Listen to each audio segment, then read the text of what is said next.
en primer lugar, quiero expresar que no fue una situación esto de la vacunación que tuviera desde el primer momento lineamientos claros.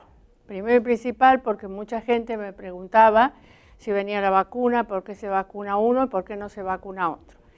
Los lineamientos que se hicieron se fueron dando paulatinamente, todo se fue haciendo en la marcha, como fue la pandemia, como es la pandemia, ¿no es cierto? Como fue el desarrollo de la enfermedad, de la misma manera fue la implementación de la vacunación. Los lugares como nosotros, en cierta medida, fueron, digamos, últimos en esta circunstancia de recibir vacunas. Pero no obstante, empezamos a gestionar para recibir las vacunas, como lo hemos hecho siempre en Arroyito, que no hemos dejado de participar. Bueno, en primer lugar, primero nos dijeron de que la persona, como era el equipo de salud, esto tenía una estratificación. ¿Qué quiere decir? Que como no había la cantidad suficiente de vacunas, tampoco sabíamos qué íbamos a recibir. Había varias vacunas en desarrollo que eran las que en primera línea iban a salir para poner a la población. Esta estratificación hizo que primero todo se vacunara el personal de salud. Dentro del personal de salud también hubo una estratificación que era que primero se debían vacunar los de mayor riesgo, digamos, como son médicos, enfermeras, camilleros que están en los lugares de emergencia, en las unidades de terapia intensiva, unidades de terapia intermedia. Y así sucesivamente se fue vacunando al personal de salud, que todavía no se ha logrado todo el panel del personal de salud que hay, porque el personal de salud no es solo la enfermera y el médico, es el chofer de la ambulancia, es el camillero, es digamos las personas que trabajan dentro de una institución. Entonces, de esa manera se ha ido llamando. Pero el personal de salud también afuera es el odontólogo, es el bioquímico, ¿no es cierto? Y el fisioterapeuta que desarrolla actividades de salud y que está en contacto con los pacientes. Bien, todo eso se fue desarrollando de esa manera. Después dijeron de que se tenía que desarrollar la vacunación dentro de los geriátricos. ¿Por qué? Porque ustedes saben que esta enfermedad, es decir, aun cuando puede atacar a cualquier grupo etario, es mucho más grave y de mayor riesgo en las personas mayores de 60 años y en las personas que tienen algún factor de riesgo importante. Entonces se empezó a vacunar a los mayores de 70. También al personal docente, ¿no es cierto? Y mientras toda esa dinámica de que venía vacuna para mayores de 70, que venía vacuna para menores de 60 y que era equipo de salud y docentes, se fue desarrollando la campaña. ¿Qué pasó con la indicación de que se inscribieran en la página del gobierno y que se inscribieran en el CIDI? Bueno, el primer momento el equipo de salud lo determinaba el lugar. Al saber, la cantidad de gente que tiene, clínicas, etcétera, etcétera, nosotros hicimos de esa manera. En primer momento iban a San Francisco a vacunarse, porque ellos determinó la provincia que primero se daba vacuna a los hospitales cabecera. Después podía llevarse a los hospitales municipales. Entonces tuvimos un buen tiempo, casi un mes y pico, que nosotros no recibimos vacuna. Cuando empezamos a recibir vacunas, vacunamos en primer lugar al equipo de salud, que nos habían mandado Sputnik V, que es la vacuna rusa, como se llama, y es elaborada en el Instituto Gamaleya, uno de los institutos más reconocidos en el mundo en la elaboración de biológicos y de vacunas, sobre todo. Después nos vino Covishield. Covishield es una vacuna que es de AstraZeneca, que es la vacuna que se desarrolla en el Reino Unido, ¿no es cierto?, pero que esta se elabora en la India. Y después vino Sinopharm, que es una vacuna que se desarrolla en China, ¿no es cierto?, en un instituto también de desarrollo de vacuna en Beijing. Entonces, esa fue para mayores de 70, Sputnik fue para docentes personal de salud, y después para mayores de 70 y de 80. Y Sinopharm fue para docentes y resto de equipo de salud. La gente, entonces, primero nos dijeron que tenían que tener ciudadano digital. Fue todo un caos. ¿Por qué? Porque mucha gente le costaba hacerlo al ciudadano digital, la página se caía, etcétera, etcétera. Entonces después nos dijeron que sí, que para estar vacunado, para poder entrar en la vacuna, tenía que inscribirse en la página del gobierno, que es donde dice, ¿no es cierto?, turno de vacuna, o me quiero vacunar. Entonces entra, tiene ese padrón que va, te tienen que inscribir obligadamente. ¿Por qué?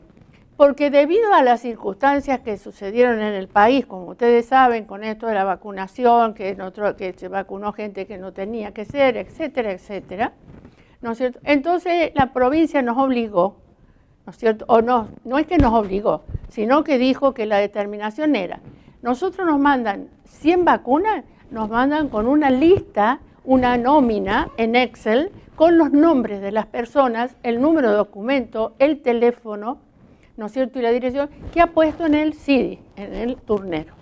Entonces nosotros vamos llamando. ¿Qué pasa? Mucha gente recibe un mail o recibe un mensaje que le dice que usted tiene asignada la vacuna en el salón parroquial, porque en nuestro lugar, gracias al padre Gabriel, que nos cedió desde el 1 de enero el salón, tiene la vacuna. Pero ellos vienen a preguntar y nosotros se lo tenemos que asignar según esté en esa nómina que me han mandado. Si el gobierno le ha mandado eso y en la nómina no está, nosotros no se la podemos poner porque nos pueden sancionar, digamos. No es correcto, ¿me entiende? Entonces, tenemos que cumplimentar esa norma para que no salirnos de las reglamentaciones que establece la provincia.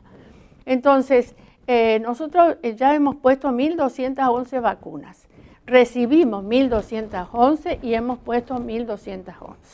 Doctora, usted mencionó que tiene que ver con lo estricto de la conformación de este padrón, cómo se tienen que acceder a anotar los interesados en recibir dosis. Ahora yo le pregunto, ¿con qué criterio la provincia va enviando cierta cantidad a los municipios del interior? En este caso, por ejemplo, sabemos que este último domingo se recibieron 260, haciendo esta suma total que usted acaba de mencionar. ¿Con qué criterios la provincia decide cuál es la cantidad de vacunas? No, yo sinceramente te digo, Jessica, ¿cuál es el criterio que ellos establecen? Creería, desde mi punto de vista, es que según la cantidad que ellos tienen, distribuyen a los lugares.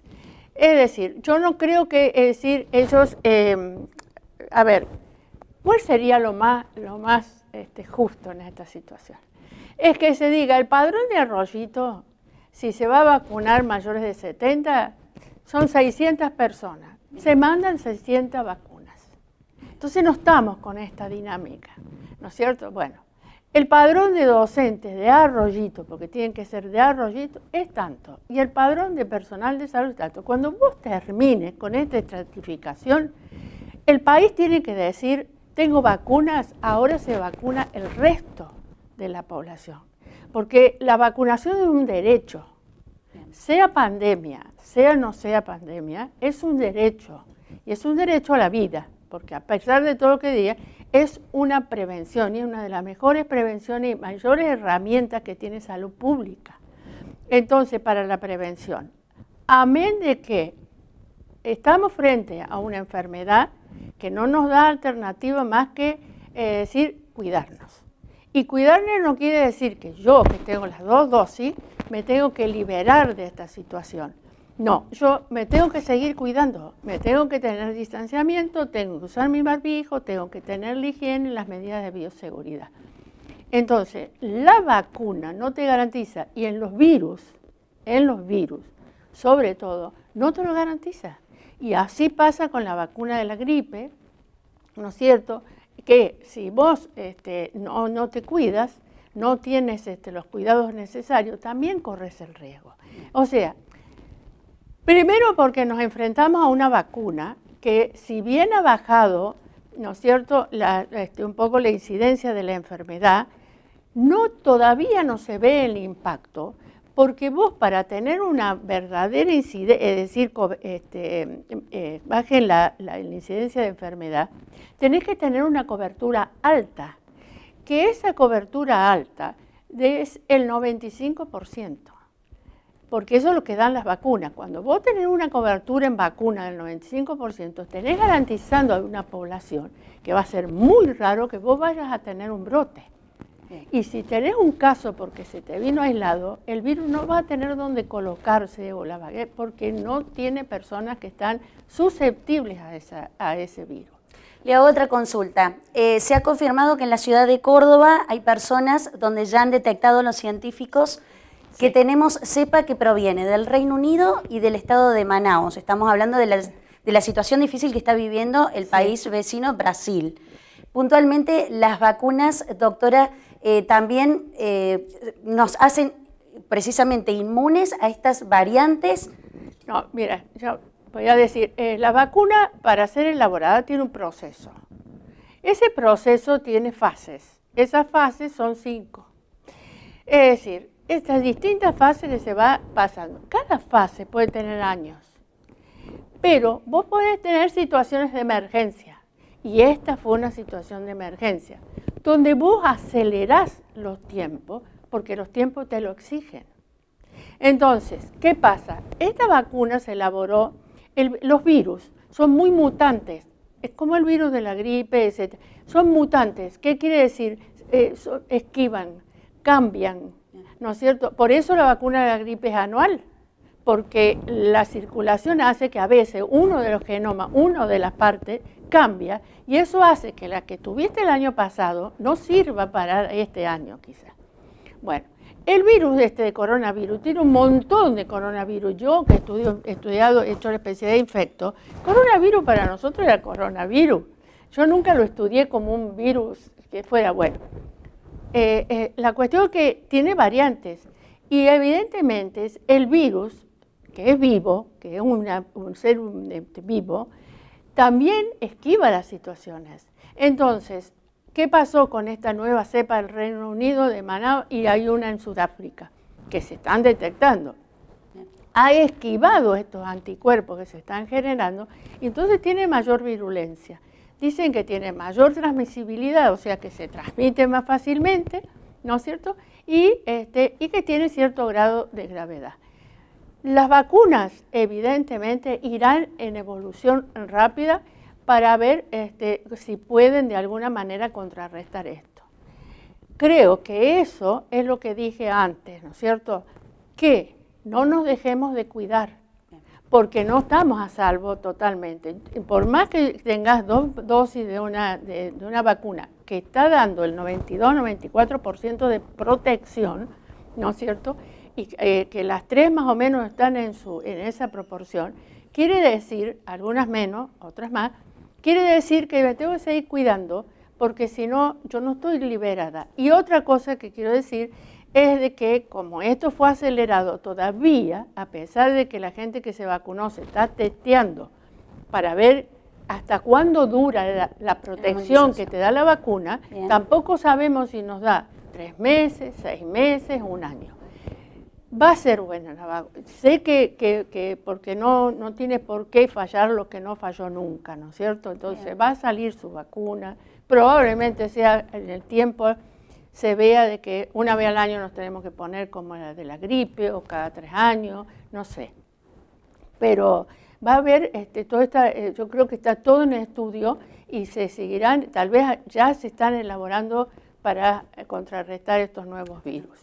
Doctora, quería hacerle también una pregunta ya más de índole personal, debido a su trayectoria, su conocimiento en esta materia, y cómo ha visto usted el mundo científico también, el trabajo de la Organización Mundial de la Salud, encabezando los distintos despliegues que se han llevado a cabo en los países del mundo, en lo que hizo la aparición de este virus y que se vieron obligados a trabajar a contrarreloj.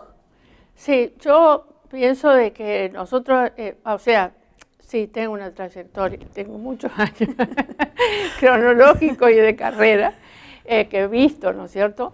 Pero yo creo que esto, el mundo no es que no esté preparado, porque tenemos muchas más armas, herramientas para poder, como se ha hecho, elaborar en tan poco tiempo, ¿no es cierto?, una vacuna, pero también no te olvides que cuando vos te encuentras frente a un virus nuevo, que fue un impacto, porque realmente fue un impacto, ¿no es cierto?, al tiempo de que la Organización Mundial de la Salud a fines de enero declaró que era una pandemia, cuando ya veníamos hablando que esto era pandemia porque ya abarcaba varios países, creo de que nos empezó a enfrentar con situaciones. Yo creo que el mundo científico ha respondido. Yo creo que la Organización Mundial de la Salud es una organización realmente muy buena, etcétera, lo cual no deja de tener su relevancia en el mundo y tiene, digamos, la capacidad de poder responder. Pero hay muchas sociedades científicas, hay muchos países muy capaces en elaboración y en construir un mundo científico muy importante, pero bueno, digamos que nos hemos enfrentado y siempre va a haber una situación, ¿no? No te olvides la competencia y entra después ciertas cosas que dejan de tener relevancia, que son la parte humana, la parte equitativa para toda la humanidad, porque la vacuna no está llegando a todos lados, ¿no es cierto? Bien. Y eso, la primera cosa que se dijo era que llegaba a todo el mundo. El grupo COVAX, que se arma a través de la Organización Mundial de la Salud, son países que se unen para comprar las vacunas y para garantizar que la vacuna sea distribuida equitativamente en el mundo. Creo que la intención está. Yo no tengo totalmente el conocimiento, pero sí puedo decir que son millones de los artículos que hay, que se ha escrito sobre todas las cosas. O sea, el mundo científico ha volcado las cosas, pero también hubo mucha, digamos, en un momento estábamos muy desconcertados, ¿no es cierto? Bien. Uno decía una cosa, otro decía otra cosa. Pero bueno, todo se va aclarando en el camino y esto tiene un largo camino. Hay que responder en el momento, porque si no estaríamos acá hablando, pero de alguna manera, a pesar de que tenemos que responder en el momento, tenemos que comprender que esto va a ir teniendo respuestas, esta enfermedad, a medida que pase el tiempo, y la vacuna va a tener respuesta a medida que vaya teniendo su cobertura mayor.